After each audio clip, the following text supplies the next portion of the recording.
ನೀರು ಅಲೆ ಅಲೆಯಾಗಿ ದಡಕ್ಕೆ ಅಪ್ಪಳಿಸುತ್ತೆ.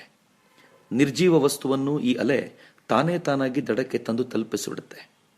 ಅಲೆ ಹೋದ ದಿಕ್ಕಿನಲ್ಲಿಯೇ ಸಾಗಲಿಕ್ಕೆ ತುಂಬಾ ಪ್ರಯಾಸ ಪಡಬೇಕಿಲ್ಲ. ಆದರೆ ವಿರುದ್ಧ ದಿಕ್ಕಿನಲ್ಲಿ ಪಯಣಿಸಬೇಕೆಂದರೆ ಈಜಬೇಕು, ಅಡೆತಡೆಗಳನ್ನು ಎದುರಿಸಬೇಕು, ಉಸಿರು ಕಟ್ಟಬೇಕು, ಮೈ ಚಳಿ ಬಿಡಬೇಕು, ಗುರಿಯಡೆಗೆ ಲಕ್ಷ್ಯವಿರಬೇಕು, ನಿಲ್ಲದೆ ಸಾಗಬೇಕು. ಅದೋ ಹಾಗೆ ಈಜಿ ಬಂಡೆ ಹಿಡಿದವ ನಾಯಕನಾಗುತ್ತಾನೆ. ಅವನು ನರರನ್ನು ಆಳುವ ಸಾಮರ್ಥ್ಯ ಪಡೆಯುತ್ತಾನೆ. 1947 ಆಗಸ್ಟ್ 14 ಮಧ್ಯರಾತ್ರಿ ಬ್ರಿಟಿಷರು ಭಾರತವನ್ನು ನಮ್ಮ ಕೈಲಿಟ್ಟು ಹೋದರು. ಕಿತ್ತೂರು ಚೆನ್ನಮ್ಮ, ನಾನಾ ಸಾಹೇಬ, ತಾತ್ಯ, ಝಾನ್ಸಿ ರಾಣಿಯರಿಂದ ಹಿಡಿದು ಭಗತ್ ಸಿಂಗ್, ಚಂದ್ರಶೇಖರ್ ಆಜಾದ್, ನೇತಾಜಿ, ರಾಮ್ ಪ್ರಸಾದ್ ಬಿಸ್ಮಿಲ್ರವರೆಗಿನ ಲಕ್ಷಾಂತರ ಜನರ ಬಲಿದಾನದ ಪ್ರಭಾವ ಅದು. ಸ್ವಾತಂತ್ರ್ಯ ಬಂದೊಡನೆ ಅದರ ಕೀರ್ತಿಯನ್ನೆಲ್ಲ ಅಹಿಂಸಾವಾದಿಗಳ ಕಾಂಗ್ರೆಸ್ಸು ತನ್ನ ತೆಕ್ಕೆಗೆ ಹಾಕಿಕೊಂಡು ಬಿಟ್ಟಿತು. ಮುಂದಿನ ದಿನಗಳಲ್ಲಿ ಪಠ್ಯಪುಸ್ತಕಗಳಲ್ಲಿ ತನ್ನದೇ ವೈಭವೀಕರಣ ಮಾಡಿಕೊಳ್ಳಲಾರಂಭಿಸಿತು. ಇದನ್ನು ಅಂದಾಜಿಸಿಯೇ ಗಾಂಧೀಜಿ ಸ್ವಾತಂತ್ರ್ಯ ಬಂದೊಡನೆ ಕಾಂಗ್ರೆಸ್ ಅನ್ನು ವಿಸರ್ಜಿಸೋಣ ಎಂದಿದ್ದರು. ಗಾಂಧಿ ಅನುಯಾಯಿಗಳೇ ಗಾಂಧೀಜಿಯ ಮಾತನ್ನು ಕೇಳಲಿಲ್ಲ. ಗಾಂಧೀಜಿ ಅನುಮಾನ ನಿಜವಾಯಿತು. ಜವಾಹರ್ಲಾಲ್ ನೆಹರು ತಮ್ಮಿಚ್ಛೆಗೆ ಬಂದಂತೆ ಸರ್ಕಾರ ನಡೆಸಲಾರಂಭಿಸಿದರು. ಪಂಚವಾರ್ಷಿಕ ಯೋಜನೆಗಳ ನೆಪದಲ್ಲಿ ಹಗರಣಗಳಾದವು. ನಾಯಕರ ನೈತಿಕ ಅಧಃಪತನವಾಯಿತು. ಸಮರ್ಥ ನಾಯಕರ ಅನೇಕರು ಅನುಮಾನಾಸ್ಪದವಾಗಿ ಸಾವನ್ನಪ್ಪಿದರು. ರಾಜರ ಆಳ್ವಿಕೆಯನ್ನು ಕೊನೆಗೊಳಿಸಿ ದೇಶವನ್ನು ಏಕಗೊಳಿಸಿದವು ನಿಜ. ಆದರೆ ಕಾಂಗ್ರೆಸ್ಸಿನ ಪರಂಪರೆಯ ಆಳ್ವಿಕೆ ಮಾತ್ರ ನಿರಂತರವಾಗಿ ಮುಂದುವರೆದೇ ಇದೆ. ಅಪ್ಪ, ಮಗಳು, ಮೊಮ್ಮಗ, ಮರಿಮಕ್ಕಳು ಈ ಆಳ್ವಿಕೆಗೆ ಮಧ್ಯ ತಡೆಗೋಡೆಗಳು ನಿರ್ಮಾಣವಾದರೂ ಸಮರ್ಥವಾದ ಹೊಡೆತ ಕೊಟ್ಟಿದ್ದು ಮಾತ್ರ ಅಟಲ್ ಬಿಹಾರಿ ವಾಜಪೇಯಿಯವರೇ. ಅಟಲ್ಜಿಯ ಕನಸು ಒಂದೊಂದಾಗಿ ನನಸಾಗುತ್ತಿದ್ದಂತೆ ಭಾರತದ ಶಕ್ತಿ ವೃದ್ಧಿಯಾಗುತ್ತಲೇ ಸಾಗಿತು. ಪೋಖ್ರಾನ್ನ ಬಾಂಬ್ ಸ್ಫೋಟ, ದೇಶದ 4 ಭಾಗವನ್ನು ಬೆಸೆದ ಚತುಷ್ಪಥ ರಸ್ತೆಗಳು, ಹಳ್ಳಿಗಳವರೆಗೂ ಹರಡಿದ ಗ್ರಾಮ್ ಸಡಕ್, ಮನೆ ಮನೆಗೂ ಸಂಪರ್ಕ ಬೆಸೆದ ದೂರವಾಣಿ ತಾರುಗಳು, ಗಟ್ಟಿಗೊಂಡ ಆರ್ಥಿಕತೆ, ಬಲವಾದ ಗಡಿ, ಇವುಗಳಿಂದಾಗಿ ಪ್ರತಿಯೊಬ್ಬ ಭಾರತೀಯನ ಆತ್ಮವಿಶ್ವಾಸ ವೃದ್ಧಿಯಾಯಿತು. ಭಾರತ ಹೊಳೆಯಲಾರಂಭಿಸಿತು. ಭಾರತದ ದುರ್ದೈವ, ಅಟಲ್ಜಿ ಮತ್ತೊಮ್ಮೆ ಆಯ್ಕೆಯಾಗುವಲ್ಲಿ ಸೋತರು. ಕಾಂಗ್ರೆಸ್ಸು ಅಧಿಕಾರಕ್ಕೆ ಬಂತು. ಮನಮೋಹನ್ ಸಿಂಗರ ನೇತೃತ್ವದ ಸೋನಿಯಾ ಗಾಂಧಿಯವರ ಹಿಡಿತದ ಸರ್ಕಾರ ದೇಶವನ್ನಾಳಲಾರಂಭಿಸಿತು. 10 ವರ್ಷಗಳಲ್ಲಿ ಅಟಲ್ಜಿಯ ಕನಸನ್ನು, ಅವರು ಕಟ್ಟಿದ ಭಾರತವನ್ನು ಕಾಂಗ್ರೆಸ್ಸು ಮಣ್ಣುಗೂಡಿಸಿಬಿಟ್ಟಿತು. 10 ಹಗರಣಗಳು, 100 ಜನರಿಗೆ ಕಿರುಕುಳಗಳು, ಕುಸಿಯುತ್ತಲೇ ಸಾಗಿದ ಆರ್ಥಿಕತೆ, ಏರುತ್ತ ನಡೆದ ಬೆಲೆ, ಎಲ್ಲವನ್ನೂ ಸಹಿಸಿಕೊಳ್ಳೋಣವೆಂದರೆ ಪಾಕಿಸ್ತಾನ, ಚೀನಾ ಮತ್ತು ಮಯನ್ಮಾರ್ಗಳಿಂದಲೂ ಆಕ್ರಮಣದ ಬೆದರಿಕೆ, ನಮ್ಮ ಸೈನಿಕರ ನಿರಂತರ ಹತ್ಯೆ, 128 ಕೋಟಿ ಜನರ ಮುಖ್ಯಸ್ಥರಾದ ಪ್ರಧಾನಮಂತ್ರಿಗಳು ಜಗತ್ತಿನ ಜನರೆದುರು ತಲೆ ತಗ್ಗಿಸಿ ನಿಂತಾಗ ಹೊಟ್ಟೆಯೆಲ್ಲ ಧಗನೆ ಉರಿಯುತ್ತದೆ. ನಂದರ ಸಾಮ್ರಾಜ್ಯದಲ್ಲಿ ಅನಾಚಾರ ಮಿತಿಮೀರಿದಾಗ, ಭ್ರಷ್ಟಾಚಾರ ತೀವ್ರವಾದಾಗ ದಿಗ್ಗನೆದ್ದು ಬಂದು ಸಾಮ್ರಾಜ್ಯ ಕಟ್ಟಿದವ ಚಂದ್ರಗುಪ್ತ ಮೌರ್ಯನಲ್ಲವೇನು? ಔರಂಗಜೇಬನ ಮಿತಿಮೀರಿದ ದೌರ್ಜನ್ಯಕ್ಕೆ ದಕ್ಷಿಣದಲ್ಲಿ ಮಾವಳಿ ಪೋರರ ಪಡೆಕಟ್ಟಿ ಉತ್ತರಿಸಿದವ ಶಿವಾಜಿ ತಾನೆ? ಸುತ್ತಲೂ ನುಂಗಿಬಿಡಲು ಹೊಂಚುತ್ತಿದ್ದವರ ನಡುವೆ ಪ್ರಖರ ಸಾಮ್ರಾಜ್ಯವೊಂದನ್ನು ಕಟ್ಟಿ ನಿಲ್ಲಿಸಿದವ ಕೃಷ್ಣದೇವರಾಯ ಅಲ್ವೇ? ಇತಿಹಾಸವೇ ಸಾಕ್ಷಿ. ತಾಯಿ ಭಾರತಿಗೆ ಸಂಕಟ ಬಂದಾಗಲೆಲ್ಲ ಆಕೆಯನ್ನು ನೋವಿನಿಂದ ಪಾರು ಮಾಡಿ ಮತ್ತೆ ಸಿಂಹಾಸನ ಏರಿಸಿ ಕೂರಿಸಬಲ್ಲ ಸಮರ್ಥ ವ್ಯಕ್ತಿ ಬಂದೇ ಬರುತ್ತಾನೆ. ಅದೋ ಈಗಲೂ ಬರುತ್ತಿದ್ದಾನೆ. ದೇಖೋ ದೇಖೋ ಕೌನ್ ಆಯಾ, ಭಾರತ್ ಕಾ ಶೇರ್ ಆಯಾ. ಅತ್ಯಂತ ಬಡ ಕುಟುಂಬವೊಂದರಲ್ಲಿ ಹುಟ್ಟಿದವ ನರೇಂದ್ರ ದಾಮೋದರಸ್ ಮೋದಿ. ಬಾಲ್ಯದಲ್ಲಿಯೇ ತಂದೆಯ ಟೀ ಅಂಗಡಿಯಲ್ಲಿ ಸಹಕರಿಸುವುದು ರೂಢಿಯಾಗಿತ್ತು. ಎಣ್ಣೆ ತೆಗೆದು ಮಾರುವ ಗಾಣಿಗರ ವರ್ಗಕ್ಕೆ ಸೇರಿದ್ದ ನರೇಂದ್ರ ಕುಲಕಸುಬನ್ನು ಬಿಟ್ಟಿರಲಿಲ್ಲ. ಪ್ರೌಢ ಶಿಕ್ಷಣ ಮುಗಿಯುತ್ತಿದ್ದಂತೆ ಮನೆ ಬಿಟ್ಟು ಅಹಮದಾಬಾದಿಗೆ ಹೊರಟ. ಸಂಬಂಧಿಕರ ಟೀ ಅಂಗಡಿಯಲ್ಲಿ ಕೆಲಸಕ್ಕೆ ನಿಂತ. ಪಾಕಿಸ್ತಾನದೊಂದಿಗೆ ಭಾರತದ ಯುದ್ಧ ನಡೆಯುವ ಹೊತ್ತಲ್ಲಿ ರೈಲು ನಿಲ್ದಾಣದಲ್ಲಿ ನಿಂತ ಸೈನಿಕರಿಗೆ ಉಚಿತ ಟೀ ನೀಡುವ ಸೇವೆ ಮಾಡುತ್ತಿದ್ದ ದೇಶಭಕ್ತ ನರೇಂದ್ರ. 8ನೇ ವಯಸ್ಸಿಗೆ ರಾಷ್ಟ್ರೀಯ ಸ್ವಯಂ ಸೇವಕ ಸಂಘದ ಸಂಪರ್ಕಕ್ಕೆ ಬಂದ. ಶಾಖೆಗೆ ಹೋಗಲಾರಂಭಿಸಿದ. ಬರುಬರುತ್ತಾ ಸಂಘದ ವಿಚಾರಧಾರೆಗಳಿಗೆ ಮನಸೋತು ತನ್ನ ಜೀವನವನ್ನೇ ರಾಷ್ಟ್ರ ಕಾರ್ಯಕ್ಕೆ ಅರ್ಪಿಸಿದ. ಇಂದಿರಾ ಗಾಂಧಿ ಎಮರ್ಜೆನ್ಸಿ ಹೇರಿ ಇಡೀ ರಾಷ್ಟ್ರವನ್ನು ಸಂಕಟಕ್ಕೆ ದೂಡಿದ್ದ ಕಾಲ ಅದು. ಸ್ವಾತಂತ್ರ್ಯ ತಂದುಕೊಟ್ಟವೆಂದು ಅಹಂಕಾರದಿಂದ ಮೆರೆಯುವ ಕಾಂಗ್ರೆಸ್ಸು ಸ್ವತಂತ್ರ ಭಾರತದಲ್ಲಿಯೇ ಜನರ ಸ್ವಾತಂತ್ರ್ಯವನ್ನು ಕಸಿದಿತ್ತು. ಸರ್ಕಾರದ ವಿರುದ್ಧ ದನಿ ಎತ್ತಿದವರೆಲ್ಲ ಜೈಲು ಸೇರಿದರು. ಹೊರಗುಳಿದ ಕೆಲವರಲ್ಲಿ ನರೇಂದ್ರ ಮೋದಿ ಒಬ್ಬರು.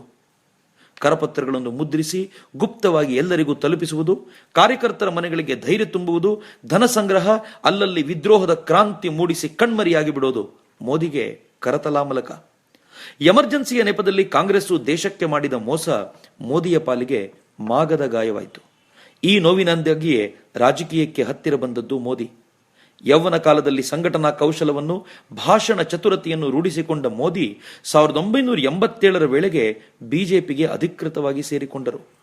ಕೆಲವೇ ದಿನಗಳಲ್ಲಿ ಹಿಂದೂಗಳ ಕೂಗನ್ನು ನಿರ್ಲಕ್ಷಿಸುವ ಕಾಂಗ್ರೆಸ್ಸಿನ ಢೋಂಗಿ ಜಾತ್ಯತೀತವಾದದ ವಿರುದ್ಧ ಅವರು ನಡೆಸಿದ ನ್ಯಾಯಯಾತ್ರೆ ಹಿಂದೂಗಳನ್ನು ಒಗ್ಗೂಡಿಸುವಲ್ಲಿ ಸಫಲವಾಯಿತು. 2 ವರ್ಷದಲ್ಲಿ ಹೆಂಡದ ಮಾಫಿಯಾದ ವಿರುದ್ಧ ದನಿಯಾಗಿ ಅವರು ರೂಪಿಸಿದ ಲೋಕಶಕ್ತಿ ಯಾತ್ರೆ ಯಶಸ್ಸು ಕಂಡಿತು. ಆಗಲೇ ಮತ್ತೊಂದು ಜವಾಬ್ದಾರಿ ಹೆಗಲೇರಿದ್ದು ರಾಮ ರಥಯಾತ್ರೆ. ಗುಜರಾತಿನ ಸೋಮನಾಥದಿಂದ ಶುರುವಾದ ಯಾತ್ರೆ ಅಯೋಧ್ಯೆ ಸೇರಬೇಕಿತ್ತು. ಸೋಮನಾಥ ಮತ್ತೆ ಮತ್ತೆ ವಿದೇಶಿಗರ ದಾಳಿಗೊಳಗಾಗಿ ನಾಶಗೊಂಡ ಮಂದಿರ. ಹಿಂದೂಗಳು ಅದನ್ನು ಮತ್ತೆ ಮತ್ತೆ ನಿರ್ಮಿಸಿ ಶಕ್ತಿ ಪ್ರದರ್ಶನ ಮಾಡಿದ್ದರು. ಸ್ವಾತಂತ್ರ್ಯ ಬಂದ ಮೇಲೆ ಮತ್ತೆ ಸೋಮನಾಥ ಮಂದಿರವನ್ನು ನಿರ್ಮಿಸಬೇಕೆಂಬ ಪಟೇಲರ ಆಶ್ರಯಕ್ಕೆ ಜವಾಹರ್ಲಾಲ್ ನೆಹರು ಕೊಳ್ಳಿ ಇಟ್ಟರು. ಪಟೇಲರು ಬಿಡದೆ ಹಠ ಹೂಡಿ ಶಕ್ತಿಯ ಪ್ರತೀಕವಾಗಿ ಮಂದಿರ ಕಟ್ಟಿ ಹಿಂದೂ ಸಮಾಜದ ಆಂತರ್ಯ ಬಡಿದೆಬ್ಬಿಸಿದರು.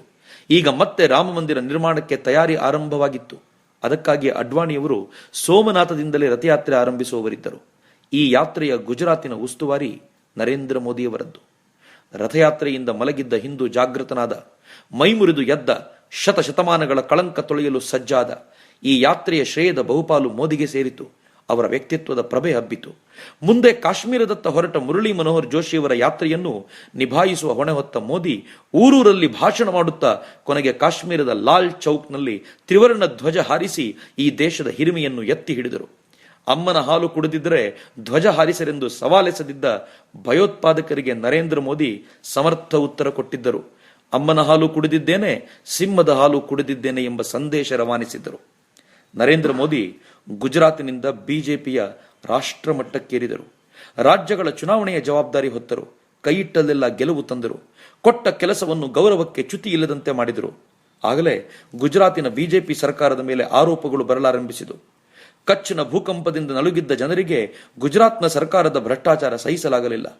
ವಿಧಿ ನರೇಂದ್ರ ಮೋದಿಯನ್ನು ಕೂಗಿ ಕರೆಯಿತು. ನೋಡುತ್ತಲೇ ನರೇಂದ್ರ ಮೋದಿ ಗುಜರಾತಿನ ಮುಖ್ಯಮಂತ್ರಿಯಾಗಿ ಪ್ರಮಾಣ ವಚನ ಸ್ವೀಕರಿಸಿದರು. ಆಗಲೇ ನಡೆದುದು ದುರಂತ.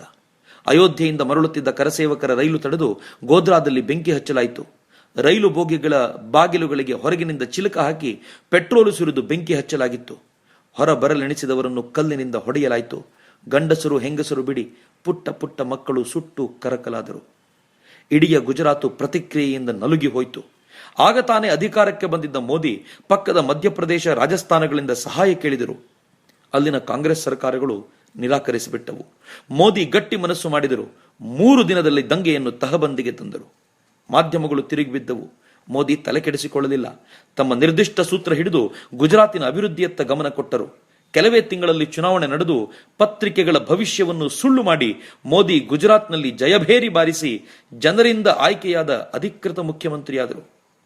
ಹಿಂದೂ ಹೃದಯ ಸಾಮ್ರಾಟ ಮೋದಿ ಈಗ ಅಭಿವೃದ್ಧಿಯ ಹರಿಕಾರನೂ ಆದ. ಗುಜರಾತಿನ ಹಿತ ತನ್ನ ಹಿತವೆಂದ. ತನ್ನ ಬಾಲ್ಯದಿಂದಲೂ ಅನುಭವಿಸಿದ ವಿದ್ಯುತ್ ಕೊರತೆಯನ್ನು ಇನ್ನಾದರೂ ನೀಗಿಸಬೇಕೆಂದು ಪಣತೊಟ್ಟ. 3 ವರ್ಷಗಳಲ್ಲಿ 18,066 ಹಳ್ಳಿಗಳಲ್ಲಿ 18,031 ಹಳ್ಳಿಗಳಿಗೆ ವಿದ್ಯುತ್ ಸಂಪರ್ಕ ಒದಗಿಸಲಾಯಿತು. 4,615 ಟ್ರಾನ್ಸ್ಫಾರ್ಮರ್ ಸ್ಥಾಪಿಸಿ 78,453 ಕಿಲೋಮೀಟರ್ನಷ್ಟು ವಿದ್ಯುತ್ ತಂತಿ ಎಳೆಯಲಾಯಿತು. ಗುಜರಾತ್ನಲ್ಲಿ ಇಂದು ಲೋಡ್ ಶೆಡ್ಡಿಂಗ್ ಇಲ್ಲ, ಪವರ್ ಕಟ್ ಅನ್ನೋ ಪದ ಕೇಳೋದಿಲ್ಲ. ಮೋದಿ ಮುಖ್ಯಮಂತ್ರಿಯಾಗುವುದಕ್ಕೆ ಮುಂಚೆ ನಷ್ಟದಲ್ಲಿದ್ದ ವಿದ್ಯುತ್ ಮಂಡಳಿ 5 ವರ್ಷಗಳಲ್ಲಿ ಲಾಭದತ್ತ ನಡೆಯಿತು. ಇಂದು ಗುಜರಾತ್ನಲ್ಲಿ ಯಾರ ಮನೆಯಲ್ಲೂ ಸ್ಟೆಬಿಲೈಸರ್ ಇಲ್ಲ, UPS ಜನರೇಟರ್ಗಳು ಇಲ್ಲ. ವಿದ್ಯುತ್ ಕೊರತೆಯಿಂದ ಬಳಲುತ್ತಿದ್ದ ಗುಜರಾತ್ ಮೋದಿಯವರ ದೂರದೃಷ್ಟಿಯಿಂದಾಗಿ 16 ರಾಜ್ಯಗಳಿಗೆ ವಿದ್ಯುತ್ ಪೂರೈಸುವಷ್ಟರ ಮಟ್ಟಿಗೆ ಹೆಚ್ಚುವರಿ ವಿದ್ಯುತ್ತನ್ನು ಇಂದು ಉತ್ಪಾದಿಸುತ್ತಿದೆ.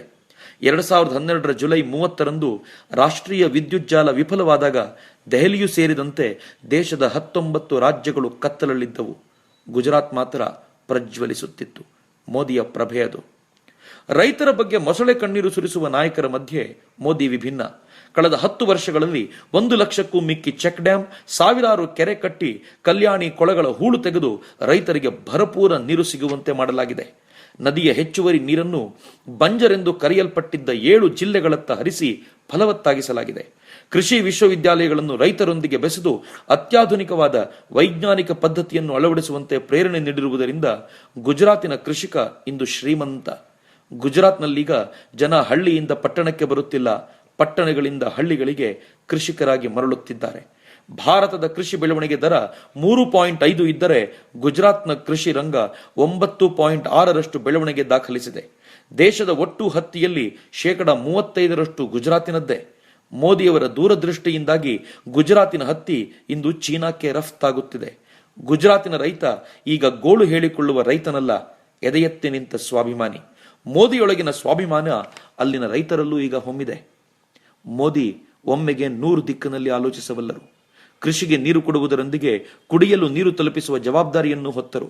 ಅಧಿಕಾರಕ್ಕೆ ಬರುವ ಮುನ್ನ 4,000 ಹಳ್ಳಿಗಳಿಗೆ ಟ್ಯಾಂಕರ್ ಮೂಲಕ ನೀರು ಪೂರೈಸಲಾಗುತ್ತಿತ್ತು. ಮೋದಿ ಅದನ್ನು 212ಕ್ಕೆ ಇಳಿಸಿದರು. ಬೋರ್ವೆಲ್ಗಳ ಸಂಖ್ಯೆ 1589ರಿಂದ 63ಕ್ಕೆ ಇಳಿದಿತ್ತು. ಜಲಕ್ಷಾಮವನ್ನು ಹೊಡೆದೋಡಿಸಿದ ಭಗೀರಥ ಅಂತ ಮೋದಿಯನ್ನು ಗುಜರಾತಿನ ಜನ ಸುಮ್ಮನೆ ಕರೆಯೋದಿಲ್ಲ. ಗುಜರಾತಿನ ಪ್ರತಿಯೊಬ್ಬ ವ್ಯಕ್ತಿಯ ಆರೋಗ್ಯದ ಮಾಹಿತಿ ಮುಖ್ಯಮಂತ್ರಿಯ ಬೆರಳ ತುದಿಯಲ್ಲಿದೆ. ಈ ಮಮತಾ ಯೋಜನೆ, ಚಿರಂಜೀವಿ ಯೋಜನೆಗಳೆಲ್ಲ ದೂರದೃಷ್ಟಿಯ ಫಲವಾಗಿ ಜಾರಿಗೆ ಬಂದಿರುವಂಥವೇ. ಗುಜರಾತ್ನಲ್ಲಿ ಸುಸೂತ್ರ ಹೆರಿಗೆಗಳ ಪ್ರಮಾಣ 91%. ಅಷ್ಟೇ ಅಲ್ಲ, ಮೋದಿಯ ಕಲ್ಪನೆಯ ಚಿರಂಜೀವಿ ಯೋಜನೆ ಏಷ್ಯನ್ ಇನ್ನೋವೇಷನ್ ಪ್ರಶಸ್ತಿಯನ್ನು ಗಿಟ್ಟಿಸಿಕೊಂಡಿದೆ. ಶಿಕ್ಷಣ ಕ್ಷೇತ್ರದಲ್ಲೂ ಅಷ್ಟೇ. ವರ್ಷದಲ್ಲಿ 6 ದಿನ ಸ್ವತಃ ಮೋದಿಯವರೇ ಮನೆಗಳಿಗೆ ಹೋಗಿ ಹೆಣ್ಣು ಮಕ್ಕಳನ್ನು ಶಾಲೆಗೆ ಕಳಿಸಿರೆಂದು ಸಂದೇಶ ನೀಡುತ್ತಾರೆ. ಪರಿಣಾಮ 75%ರಷ್ಟಿದ್ದ ಹೆಣ್ಣು ಮಕ್ಕಳ ದಾಖಲಾತಿ ಇಂದು 98%ಕ್ಕೆ ಜಿಗಿದಿದೆ. ಶಾಲೆ ಬಿಡುವವರ ಪ್ರಮಾಣ 20%ರಿಂದ 2%ಕ್ಕೆ ಇಳಿದಿದೆ. ಇವೆಲ್ಲ ಮೋದಿ ಮ್ಯಾಜಿಕ್ಕೆ. ಮೋದಿಯವರು ಅಧಿಕಾರಕ್ಕೆ ಬರುವ ಮುನ್ನ 11ರಷ್ಟಿದ್ದ ವಿಶ್ವವಿದ್ಯಾಲಯಗಳ ಸಂಖ್ಯೆ ಇಂದು 41ಕ್ಕೇರಿದೆ. ಭಯೋತ್ಪಾದನೆಯನ್ನು ಎದುರಿಸಬಲ್ಲ ರಕ್ಷಾ ಶಕ್ತಿ ವಿಶ್ವವಿದ್ಯಾಲಯ, ಪೊಲೀಸ್ ಇಲಾಖೆಗೆ ಶಕ್ತಿ ತುಂಬಬಲ್ಲ ಫೊರೆನ್ಸಿಕ್ ಸೈನ್ಸ್ ಯೂನಿವರ್ಸಿಟಿ, ಹಾಗೆ ಶಿಶು ಅಧ್ಯಯನಕ್ಕಾಗಿ ಒಂದು ಯೂನಿವರ್ಸಿಟಿ, ತೈಲ ಸಂಸ್ಕರಣೆಯಲ್ಲಿ ಕೆಲಸ ಮಾಡಲು ಶಕ್ತಿ ತುಂಬುವ ಪೆಟ್ರೋಲಿಯಂ ಯೂನಿವರ್ಸಿಟಿಗಳು ಉಲ್ಲೇಖಿಸಬಹುದಾದಂಥವು. ದೇಶದ ನಾಯಕರಾರಿಗೂ ಇಂತಹ ಯೋಚನೆ ಕೂಡ ಬಂದಿಲ್ಲ. ಬರಲಿರುವ ದಿನಗಳಲ್ಲಿ ನಮ್ಮ ಪೊಲೀಸರು ಕೂಡ ತರಬೇತಿ ಪಡೆಯಲು ಗುಜರಾತಿಗೆ ಹೋಗಿ ಬರಬೇಕಾದ ಸ್ಥಿತಿ ಬಂದರೆ ಅಚ್ಚರಿಪಡಬೇಡಿ.